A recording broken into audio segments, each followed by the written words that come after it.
what's the best way that a company can, obviously they can come to you guys to find good fractional leaders. Yeah.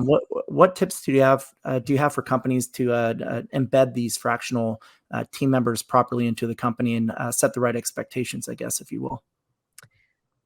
Good question. First of all, you're hiring an expert, let the expert do their job. Yep. Like, this is not going to work if you don't treat the fractional as a partner. And I know that's hard for founders and, like it's your baby. I get it. I'm now a founder of a community, so it's my first time in that role. And I get it's really hard letting go. But if you're already investing and you know you need the help, let the fractional do their job. Partner with them. Don't micromanage them. Don't,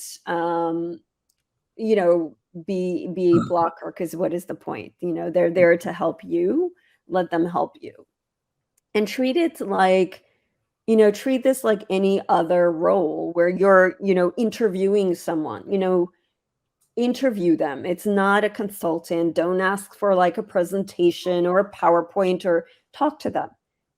Ask questions. Make sure this is someone you can work with and trust to do the job and Yep. want to work with. Because, like, especially when you're hiring, someone at a leader, executive, C-level, especially for like a fractional COO, half of what I look at is, can I get along with my CEO? Is this someone who's gonna partner with me? So this is an interview. It's a two-way process. You have to trust and get along with the person.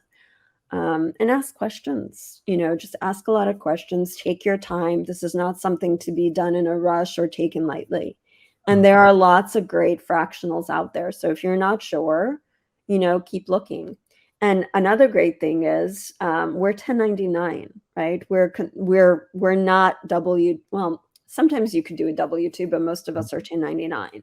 So if you're not sure, don't be afraid to try, right? It's like, give it, like, try it out for a month or two, see how it goes, reevaluate.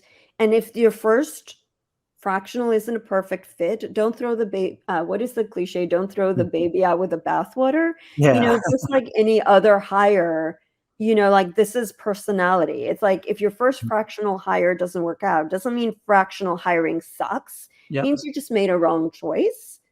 You're not going to stop, if you need a full-time whatever, if you make a mistake, you're not going to be like, oh, I don't need this full-time role. You're just Yeah. going to learn from your mistake and try again.